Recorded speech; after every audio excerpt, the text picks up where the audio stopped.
अस्सलाम वालेकुम। इस वीडियो में हम counter current exchanger, counter current multiplier की बात करेंगे। तो सबसे पहले काउंटर करंट मल्टीप्लायर की बात करते हैं। होता है कि ये बेसिकली हो रहा होता है at the level of loop of Henle. We know कि जो लूप ऑफ हेनले उसको हमने पढ़ा था कि जो थिक सेगमेंट है, thick segment was permeable to water, where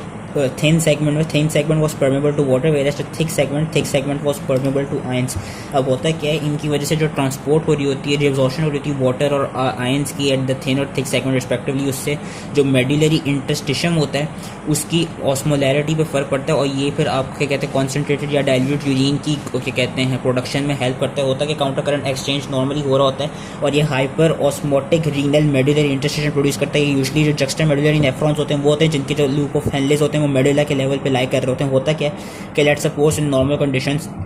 जो आपकी वाटर की ऑस्मोलैरिटी है वो अराउंड 280 मिली ऑस्मोल्स या अराउंड 300 होती है। तो 300 की लेवल पे ये आ रहा होगा और इस तरह 300 ऑस्मोलैरिटी की लेवल पे ये ट्रैवल कर रहा होगा और फिर आगे जा रहा होगा डिस्टल कन्वोल्यूटेड ट्यूब्यूल तक, और जिसको पूरा पाथवे। अब होता है कि क्योंकि हमने लास्ट वीडियो में पढ़ा था कि जो थिक सेगमेंट होता है लूप ऑफ हेनले का, उसके पास सोडियम टू क्लोराइड पोटेशियम को ट्रांसपोर्टर्स होते हैं, उसके पास ये कहते हैं पोटेशियम चैनल्स होते हैं, उसके पास क्लोराइड चैनल्स होते हैं, उसके पास सोडियम पोटेशियम एटीपीएस पंप्स होते हैं बेसोलेटरल मेम्ब्रेन पे। तो उसकी वजह से और साथ में पोटेशियम के बैकलीच के होने की वजह से होता है कि कुछ आपका +8 मिली वोल्ट्स का इलेक्ट्रोकेमिकल ग्रेडियंट प्रोड्यूस हो जाता है, जिसकी वजह से काफ़ी और आयंस जिस तरह मैग्नीशियम, कैल्शियम वो भी रिअब्सॉर्ब होते रहते हैं। अब होता है कि वो थिक असेंडिंग लूप से चले जाते हैं सबसे पहले इंटरस्टिशियम में जो मेडुलरी इंटरस्टिशियल फ्लूइड प्रेजेंट है। होता है कि जो थिक असेंडिंग लिम्फ है ना, उसकी खास बात ये है कि वो जब इनको रिअब्सॉर्प्शन कराएगा ना तो वो इंटरस्टिशियल फ्लूइड और इसके दरमियान जो क्या कहते हैं जो एक कॉन्सेंट्रेशन ग्रेडियंट प्रोड्यूस करेगा वो सिर्फ 200 मिली ऑस्मोल्स का ही क्या कहते हैं ग्रेडियंट प्रोड्यूस करेगा। जिस तरह ने ये दिखाया हुआ है कि 300 का ट्रैवल करा था, अब 300 से जैसे ही यहाँ से आयंस रिअब्सॉर्ब हुए तो यहाँ पे ज़्यादा वाटर कंटेंट रह गया, जिसकी वजह से ऑस्मोलैरिटी कम हो गई और यहाँ पे ज़्यादा आयंस इंटरस्टिशियम प्रोड्यूस हो गया, जिसकी वजह से ऑस्मोलैरिटी 300 से 400 पे बढ़ गई। और होता क्या है कि जो थिक असेंडिंग लिम्फ है, थिक असेंडिंग लिम्फ की खास बात ये है कि it will always maintain the gradient of 200 मिली ऑस्मोस पर लीटर। ये इससे ज़्यादा का कॉन्सेंट्रेशन ग्रेडियंट नहीं मेंटेन कर सकता। तो इसकी वजह से कि यहाँ पे भी दिखाई हुई है कि जो थिक असेंडिंग लूप का पंप है that is capable of establishing about 200 milli osmole litre concentration gradient between the tubular lumen and the interstitial fluid. तो होता क्या है कि यहाँ पे अब ये बन गया, अब सिंस ये ग्रेडियंट बन गया और सिंस वाटर ने क्या कहते हैं लो ऑस्मोलैरिटी से हाई ऑस्मोलैरिटी वाली जगह पर ट्रांसपोर्ट होना होता है, तो होगा क्या, ये मैं मल्टीप्लायर समझा रहा हूँ, होगा क्या कि फिर जो वाटर यहाँ आ रहा था थिन सेगमेंट, वी नो कि thin segment was permeable to water, तो अब ये जो 300 मिली ऑस्मोल यहाँ प्रेजेंट है यहाँ से वाटर पे डिफ्यूज होगा, ऑस्मोसिस के थ्रू रिअब्सॉर्ब होगा और वाटर चला जाएगा इंटरस्टिशियल फ्लूइड में। जब वाटर इसकी ऑस्मोलैरिटी को मेंटेन करने के लिए जाएगा तो फिर यहाँ दोनों जगहों पर हम देख सकते हैं 400 की ऑस्मोलैरिटी बन जाएगी। अब होगा क्या कि सिंस जो प्रॉक्सिमल कन्वोल्यूटेड ट्यूब्यूल है वहाँ से भी ज़्यादा आपका क्या कहते हैं ज़्यादा वो वाटर और प्लाज्मा सारा ट्रांसपोर्ट होकर आ रहे हैं एंड वी नो कि वो 300 की क्या कहते हैं ऑस्मोलैरिटी में आ रहा है, तो होगा क्या आहिस्ता आहिस्ता 300 की ऑस्मोलैरिटी वापस आती रहेगी और यहाँ पे जो 400 की बनी थी ये 300 में वापस कन्वर्ट होती रहेगी। यहाँ से वाटर रिअब्सॉर्ब हो रहा है, यहाँ से आयंस का रिअब्सॉर्ब हो रहा है। वो कह रहा है साथ ही जिस तरह के कहते हैं ये 400 की ये जिस तरह दिखाया हुआ है उन्होंने कि यहाँ पे 300 थी थिन लूप से जैसे ही वाटर रिअब्सॉर्ब हो तो ये 400 ऑस्मोलैरिटी बन गई। अब ये 400 की ऑस्मोलैरिटी आगे जाती गई आगे जाके थिक असेंडिंग लिम्फ में भी 400 की ऑस्मोलैरिटी बन गई एंड 300 की भी प्रेजेंट हुई। होगा क्या कि मैंने कहा कि ये सिर्फ 200 का क्या कहते हैं ग्रेडियंट प्रोवाइड करता है एंड यहाँ पे जब ये जाता रहेगा और पीछे से और वाटर आता रहेगा 300 ऑस्मोलैरिटी के साथ, तो अगेन जो thick ascending loop of Henley वो आयंस को रिअब्सॉर्ब कराएगा। वो जब आयंस को रिअब्सॉर्ब कराएगा तो जिस तरह यहाँ पे देख सकते हैं कि जो 200 था 200 से क्योंकि इसके पास वो है ग्रेडियंट 200 का ही मेंटेन रखना है ग्रेडियंट, तो इसने एक तरफ से 150 पे इसकी ऑस्मोलैरिटी चली गई क्योंकि यहाँ से आयंस रिअब्सॉर्ब हो गए, ये वाली 350 हो गई एंड सिमिलरली जो यहाँ से नया वाटर आ रहा था और वो 400 को 300 में कन्वर्ट करा था, अब उस 300 वाली जगह से भी कुछ आयंस जब रिअब्सॉर्ब हुए तो उन्होंने यहाँ की ऑस्मोलैरिटी को 300 पे मेंटेन रखा और यहाँ की जो इंटरस्टिशियल मेडुलरी इंटरस्टिशियल की जो ऑस्मोलैरिटी थी वो 500 में कन्वर्ट हो गई। और इसी तरह ये फिर आगे को चलता गया कि जैसे ही वो 500 में कन्वर्ट हो गई अगेन अब जो इंटरस्टिशियल मेडुलरी इंटरस्टिशियल की जो वो ऑस्मोलैरिटी है उसको नॉर्मल लिमिट्स पे लाने के लिए अगेन जो वाटर होगा thin descending loop of Henle से अगेन वो रिअब्सॉर्ब होगा और वो इस क्या कहते हैं ऑस्मोलैरिटी को मेंटेन रखेगा। जिस तरह हम देख सकते हैं कि यहाँ पे अब थिन की 500 हो गई और इसकी भी 500 हो गई ताकि वो मेंटेन होगा क्या कि ये जो सारे स्टेप्स हैं ना कि थिक से आयंस रिअब्सॉर्ब हो रहे हैं और थिन से वाटर रिअब्सॉर्ब हो रहा है और नया वाटर उधर से प्रॉक्सिमल कन्वोल्यूटेड ट्यूब्यूल से आए जा रहे होगा क्या इससे जब ये स्टेप्स रिपीट होते रहेंगे तो एक इस तरह का स्ट्रक्चर बन जाएगा और इस पूरे प्रोसेस को हम कहते हैं counter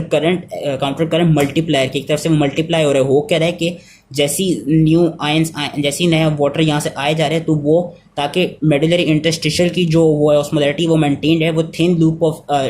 thin descending loop of Henle से वाटर रीअब्सॉर्ब हुए जा रहे हैं फ्लूइड इंटरस्टिशियल फ्लूइड में, where is thick ascending limb से क्या हो रहा है कि आयंस रीअब्सॉर्ब हो रहे हैं। और उनकी खास बात क्या है कि वो सिर्फ 200 का ही ग्रेडियंट मेंटेन रख सकते हैं, जिस तरह यहाँ दिखाया हुआ है कि इंटरस्टिशियल फ्लूइड की ऑस्मोलैरिटी 1200 है तो थिन की भी 1200 है, ताकि वो मेंटेन है। और जो थिक है उसकी 1200 है और इसकी 1000 इसलिए क्योंकि उसने 200 का ग्रेडियंट मेंटेन रखा हुआ है। यहाँ पे फिर 800 है और इसकी 1000 है, 500 और इसकी 700 है। तो इस तरह करके होगा क्या, ये जो काउंटर करंट मल्टीप्लायर है ये बेसिकली यही है कि eight the level of loop of Henley हो रहा होता है। इसके थ्रू जो वो है मेडुलरी इंटरस्टिशियल है उसकी जो कॉन्सेंट्रेशन है, उसकी जो ऑस्मोलैरिटी हम देख सकते हैं कि वो हाइपर ऑस्मोटिक हो गया। हाइपर ऑस्मोटिक इस सेंस में कि उसमें सॉल्यूट्स की कॉन्सेंट्रेशन ज़्यादा से ज़्यादा प्रेजेंट हो रही है, एंड जो कि कहते हैं वो इंटरस्टिशियल फ्लूइड उसमें ज़्यादा से ज़्यादा प्रेजेंट हो रही है, जिसकी वजह से जो मेडुलरी इंटरस्टिशियल होगा वो ज़्यादा हाइपर ऑस्मोटिक होगा। और वो अगेन वो डिटरमिन कर पाएगा कि कॉन्सेंट्रेटेड यूरिन बनाना है या आपका क्या कहते हैं डाइल्यूट यूरिन बनाना है। अब सिमिलरली क्योंकि वी नो कि जो नेफ्रॉन्स होते हैं और जो जस्टा मेडुलरी नेफ्रॉन्स होते हैं, मैंने उनकी खास बात कही थी कि उनके अराउंड जो इफरेंट आर्टेरियोल्स फिर आगे जाकर जो कैपिलरी नेटवर्क प्रोवाइड कर रही होंगी,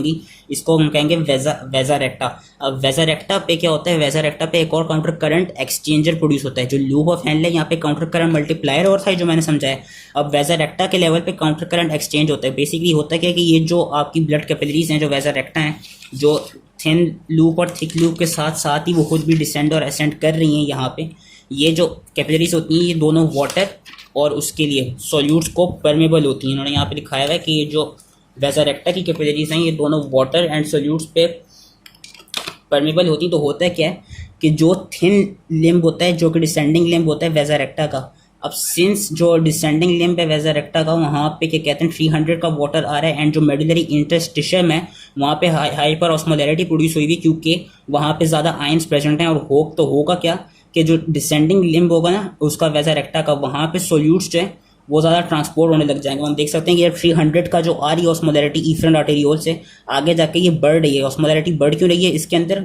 वेजा रेक्टा के अंदर, क्योंकि जो सॉल्यूट्स प्रेजेंट है आसपास के इंटरस्टिशियम में वो जाके इसमें डिसेंडिंग लिम्ब में जाकर ट्रांसपोर्ट हो रहे हैं, ताकि वो उनकी वहाँ से क्या कहते हैं वो जो कॉन्सेंट्रेशन है वो कम हो। अब हो क्या रहा है कि जब वो डिसेंडिंग लिम्ब में ट्रांसपोर्ट हो रहे हैं और जो मेडुलरी इंटरस्टिशियम में वो हाइपर ऑस्मोटिक हो गए, तो यहाँ डिसेंडिंग लिम्ब से वेजा रेक्टा के डिसेंडिंग लिम्ब से जो पानी होगा वो साथ में वापस इंटरस्टिशियल फ्लूइड में जाता रहेगा। वो क्यों जाता रहेगा, वो इसलिए जाता रहेगा ताकि जो मेडुलरी इंटरस्टिशियम है उसकी ऑस्मोलैरिटी मेंटेन्ड है, वेयरएज जो सॉल्यूट्स हैं सॉल्यूट्स डिसेंडिंग लिम्ब वेजा रेक्टा में आएंगे, ताकि अगेन बेसिकली फंक्शन ये कि जो ऑस्मोलैरिटीज हैं वो आपस में मेंटेन है। अब होगा क्या कि जो टिप ऑफ वेजा रेक्टा है वहाँ पे जो उसकी ऑस्मोलैरिटी होगी वो होगी अराउंड 1200, लेकिन जैसे इस वेजा रेक्टा ने वापस रीनल वेन पे जाना होगा, क्योंकि इसने क्या कहते हैं रीनल आर्टरी लेकर आ रही थी सबको, फिर जब आगे जाके जो वेजा रेक्टा है वो रीनल वेन से कनेक्ट होगी, रीनल वेन है वहाँ पे भी सेम ऑस्मोलैरिटी होनी चाहिए जिस तरह रीनल आर्टरी की थी, प्लाज्मा की सेम ऑस्मोलैरिटी होनी चाहिए। तो होगा क्या कि जब असेंडिंग लिम्ब होगा ना, क्योंकि जो असेंडिंग लिम्ब में और हमने ऑस्मोलैरिटी को मेंटेन रखना है, तो होगा क्या कि जो सॉल्यूट्स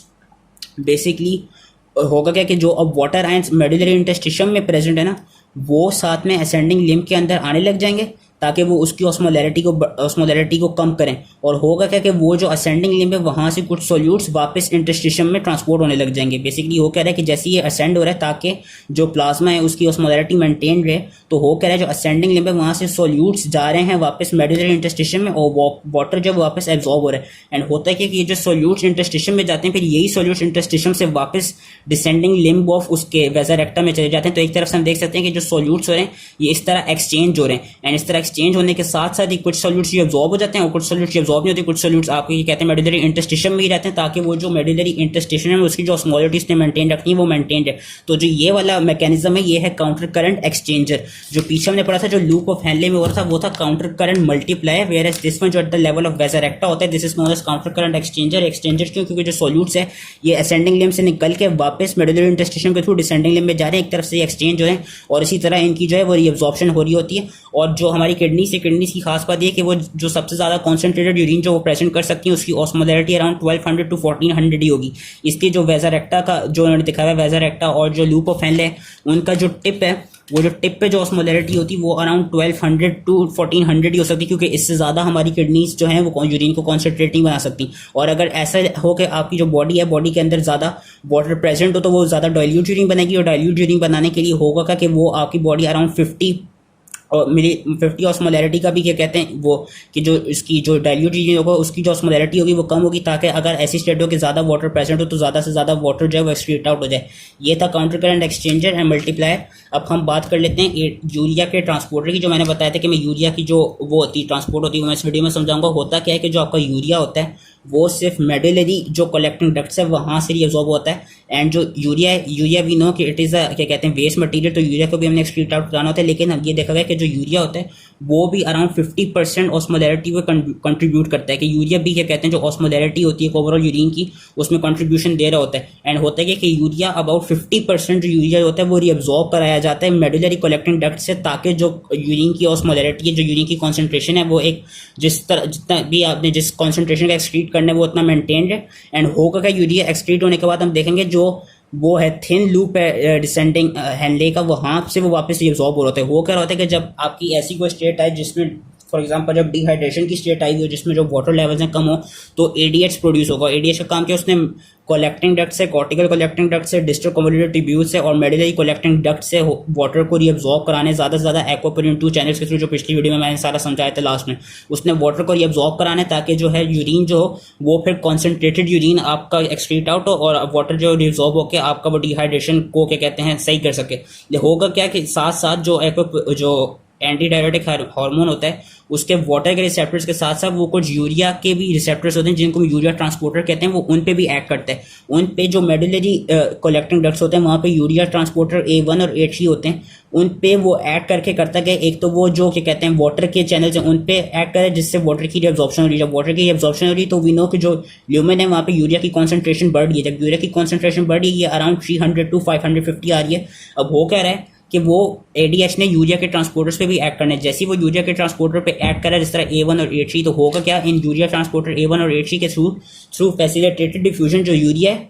वो यहाँ से रिअब्सॉर्ब हो जाएगा और वो इंटरस्टिशियल फ्लूइड में चला जाएगा। जब यूरिया रिअब्सॉर्ब हो जाएगा ना तो होगा क्या कि जो यूरिन की कॉन्सेंट्रेशन है वो एक तरफ से मेंटेन रहेगी, जो भी उसकी ऑस्मोलैरिटी है वो मेंटेन रहेगी, एंड जो भी आपने क्या कहते हैं कॉन्सेंट्रेटेड यूरिन बन जाएगा। एंड होगा क्या साथ में कि यूरिया को, क्योंकि यूरिया वेस्ट मटेरियल है, इसको हमने ब्लड में रिअब्सॉर्ब नहीं कराना, इसको हमने फिर वापस एक्सक्रीट आउट ही करना है। होगा क्या कि जो 50% यूरिया है सिर्फ 50% ही ऑस्मोलैरिटी को मेंटेन कर दे, तो 50% यूरिया यहाँ से रिअब्सॉर्ब हो जाएगा, बाकी 50% एक्सक्रीट हो जाएगा। अब वो जो 50% रिअब्सॉर्ब हुआ है और जो इंटरस्टिशियल फ्लूइड में आके प्रेजेंट हुआ है वो यूरिया क्या करेगा, वो जो थिन लिम्ब है thin descending loop of Henle वहाँ से वो वापस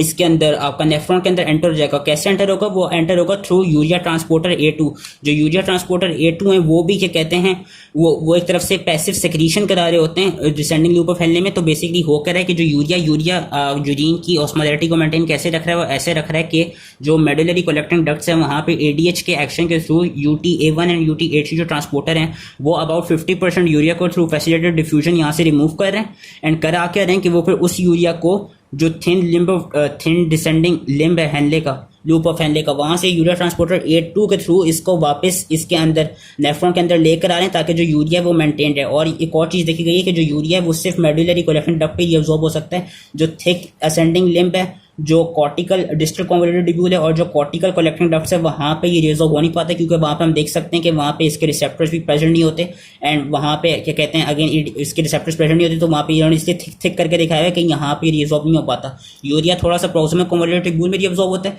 देन ये आता रहता है। जब ये आता रहेगा एंड थिन लिम्ब से वाटर जो है वो रिअब्सॉर्ब होता रहेगा तो यूरिया की कॉन्सेंट्रेशन बढ़ती रहेगी और यूरिया ऑस्मोलैरिटी को बढ़ाता रहेगा। ये बढ़ाता रहेगा। यहाँ से थिन लिम्ब से फर्दर यूरिया सिक्रीट हो रहा है इसके अंदर, तो उसकी वजह से यूरिया की कॉन्सेंट्रेशन और ऑस्मोलैरिटी ज्यादा बढ़ रही है। हो क्या रहा है, अब यहाँ पे जो यूरिया के कुछ रिसेप्टर्स प्रेजेंट नहीं है, तो यूरिया की यहाँ पे अबाउट 100% यूरिया की कॉन्सेंट्रेशन होगी। अब मेडुलरी कलेक्टिंग डक्ट पे जाके होगा क्या, अगर बॉडी ने क्या कहते हैं कॉन्सेंट्रेटेड यूरिन बनाना है तो वो करेगा क्या, 50% यूरिया को रिअब्सॉर्ब करा देगा